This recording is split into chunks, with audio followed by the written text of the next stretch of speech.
What's going on, guys? We are back once again, and we are going to be doing another movie review today. Today, we are finally going to be reviewing Fast and Furious 10 or Fast 10, however you guys want to state it. But I want to go ahead and say, first off, if you guys have not seen the film, or if you have seen the film, let me know what you guys thought about this down in the comments down below before I get into any spoiler territory. Now, I will say again, this movie had me on some surprises. Aside from all the memes, aside from all the issues, I really went in this spoiler free, and it really made sense to the way that they kind of did this. I will say first off, it does show how Jason Momoa's character does make sense into the franchise, because it shows that he is the son of the one Reyes in Fast 5, how he was going to put him at the head of the family at some point, but when Paul Walker and Vin Diesel steal the safe in Fast 5, and they go through everything, and then the machine gun that was going to try to take Dom out, that is the one that apparently he was driving. Dante Reyes, the part that Jason Momoa is playing. So we fast forward during this time. Dom's teaching his son how to drive. Again, I found it kind of interesting of the young actor who they got to play as Dom's young son. I thought they'd get someone probably a little, because you want someone to look like, I guess, the son of not only Dom, but also Helena. So I didn't think that was probably the right young actor to play the role. But again, I'm not the director, but that's just my own opinion on that. Now, I will say also, the family's getting bigger. You see how little Brian's calling Letty mom, which was really cool. And really not even 10 minutes, you see where Rome and Tez, as well as also Han, they're going to go on a mission together, and Dom is pretty much taking a step back from everything. He's raising his son. He's wanting to be with Letty at the house. And what's kind of crazy is that right in the beginning, you see Cypher show up. And she says that apparently she met the devil tonight, which was, of course, Dante Reyes. And he just literally puts everything against her. Like, he takes over her empire so quickly because he has everything on her. And this is the cool thing about, I would say, what Jason Momoa did in this. He had so much information on everybody. He sets up a trap for the gang in Rome, and then they go after him, and he sets them up to where the agency for where Mr. Nobody, which again, we don't know where he is. We don't know where Kurt Russell's character is. So we have Alan Ritchson, who is playing as Ames, which again, if you guys are not familiar with him, he played in Titans. Good actor. We really don't know much about him, other than he has some type of, I guess, feud with Dom, that he just thinks that him and his family is just, criminals. And we have Brie Larson's character, who actually plays the daughter of Mr. Nobody, and she has faith in Dom and everybody. Like, okay, they didn't do this. They had a reason why they did what they did. There's something going on, because Dante Reyes is doing all this to set Dom up to fall. So he has the agency against him, he has the world against him, and he has all the criminal mastermind to go up against him. And I will say this, they have kind of Rome, Han, and Ramsey, and even Tez, they kind of take a back seat to this, because once everything goes down in Rome, they kind of go on the run, and they're waiting on Dom to figure out what's going on. And then there's part of the story where Han even goes to Jason Statham's character as Deckard Shaw, and he finds out that, of course, Dante put a hit out on everybody that has even helped Dom and the gang, from Shaw to his mother and everything of that nature. We even get to see, of course, Rita Monroe playing as, I'm assuming, maybe Dom's either grandmother or mom. I'm not sure. We do get to see Jordana Brewster return. Brian does get brought up, aka Paul Walker. Because as soon as everything goes down, we even see where John Cena comes back as Jacob Toretto, saving Mia and his nephew from the agency in the Terrell house, and she says, "I gotta warn Brian, the kids, and everybody else," and that's the last we see of Mia. So we don't know exactly what happened to Mia.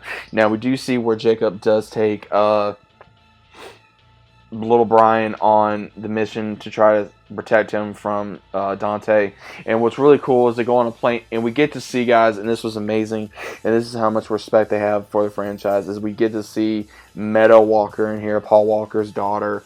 There was a little bit of a surprise role from her in this, which, again, I think the fans, including myself, will love. There was even a small thing with Pete Davidson here, which I really don't care. I'm not a big fan of Pete Davidson. I think he's more just of a buffoon, I guess you would say. I'm not really sure why he gets roles so easy. I just don't think he's that good of an actor or even a comedian at that point. He's some type of underworld black market type dealer, and they get used by him, and it's just one thing after another. And when they finally try to catch up with Dom, Dom is literally trying to catch up with Dante the entirety of the movie, try to stay ahead of him, and he doesn't. And then he goes to Brazil for a street race, and that's when we see that scene of them racing. And actually what's kind of funny is Dante was even ahead of him, and he planted 2 bombs on one guy we saw from Fast 5 and on this unknown street racer who we later find out was Helena's sister. And that was a shock. And we also see where Letty does get captured in Rome, and she goes to this black site, and what happens is Brie Larson's character helps her get out, and helps out Dom and the other gang as much as she can. And there are a lot of good action scenes in here, I will say that. There was a lot of different locations throughout the previous films that we got to see, as well as, unfortunately, Cypher as well as Letty is going to have to work on getting out of there. And we really don't see Letty too much either. She kind of takes a back seat as well. When we finally get to see her, and I'll get to this, at the end of the film was crazy, because Dom finally fights off Dante, not only in Brazil, but it shows how much of because Dante's literally buying everybody off, and Dom, there's one staying loyal to him because of who he is and what he represents and what he does. And Dante, I will say this, man, Jason Momoa, he literally made this character his own. He was sarcastic, he was funny, he was a badass. You never knew what this guy was going to do. You never knew. He's literally a maniac. You don't know what he's going to do. It almost reminded me of Joker in a way, just by the way he's going about, where he's like, he messes with Dom, and he's like, "Ooh, black on black, you look good." And he's looking at the car. He says, "I know." He says, "You wonder if the carpet matches the drapes." Or how he introduces himself. He's like, "I'm Dante, Enchanté." And Jason Momoa just brings it, man. I don't know what it is. Like, I can't take him seriously, but I love the character. I do. I love the character. I love what Jason Momoa is able to bring to this role. I've enjoyed seeing him as a villain, man. It was really cool. And what was really crazy is Dom finally does get picked up by the agency after he finds out that Dante has been reviewing his life ever since this happened in 5. He's been obsessed with him. And then finally it gets shown that, hey, Dom's not behind this. It's actually Dante. And the agency gets taken down on the same bridge that all this happened in 5. And even Brie Larson shows up to help. And unfortunately, he does have Helena's sister. And there's a big fight. And then he gets soon realized that they just get ambushed. And realizing that now he has God's eye, that he's going to go after little Brian. And then when this happens, Jacob is still trying to protect him. And he does find him. We see this big action scene of just trying to save little Brian and Jacob. And when we finally get to see Dom trying to get reunited with his brother and his son, we do unfortunately see where Jacob does unfortunately sacrifice himself to save Dom as well as his nephew. So again, as of right now, as far as we know, Jacob is dead. We don't know if he is alive or not, but as of right now, we know that he possibly is dead. So again, but with what happens in Fast and Furious, you guys don't know. If we see a body, you never know if they're dead or not, right? So it's going to go into that here in a minute.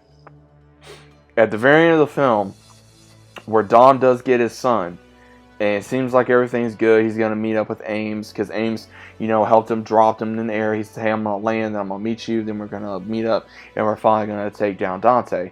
Well, as soon as that happens, Rome and everyone comes in on another B12, and as soon as this happens, Ames is actually working with Dante, and he's been like this from the beginning. So this has all just been a big ploy to take down Dom.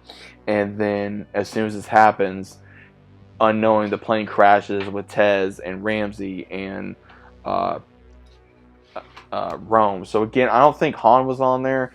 I think Han may have been on there. I'm not sure. I'm not sure if he was or he wasn't. Again, Shaw, he had to go help his mom and protect her. And as far as we know, that we don't know who's dead or not, right? And Dom escapes with little Brian going down a huge water dam and supposedly escapes. And then at the very end, where Dante says, "You're done suffering," and just blows up the dam. And that's how that ends.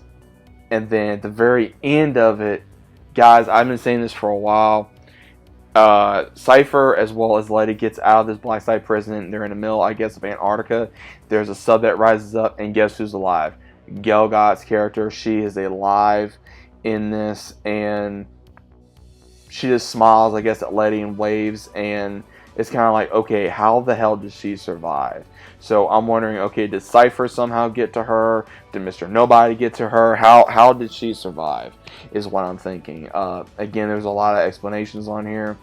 I will say what was crazy is also at the post-credit scene, we see where Dwayne Johnson does return as Hobbs, and even Dante calls him trying to go after him. So again, there more likely will be a part 2. There is a possibility of a trilogy. I think we should just give it like a part 2. I don't really want to see it as a trilogy. I could see it maybe as a part 2 to end everything off. But again, I like this movie. I really did. I enjoyed it. I thought it had a lot of charisma. I thought there was a lot of badass scenes.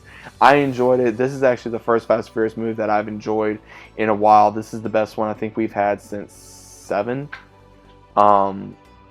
Again, I think we can all agree this just hasn't been the same since Paul Walker passed away, unfortunately, and this one really brought it. I will say that, and I'm praying that if we do get a part 2, which more likely we will, that's going to be the last one, and then we can finally have some closure for Brian O'Connor, and then know what happened to Jacob, and then also what's happened to Gal Gadot's character and everybody else, and how they can come together. I think it's going to end with everybody separated, and then they're going to do sort of like an in-game type of deal where everyone's going to come together. I think that's what they're trying to do for like what they did in Avengers. But overall, I would say this is a very badass movie. Would I say movie of the year? I don't know. It came very close. I will say that. We got a lot of other movies coming out this year, so we're going to have to wait and see. Let me know what you guys think about this down in the comments down below. If you guys are huge fans of Fast 10, either way, let me know your thoughts, and I'll see you as always on the next one.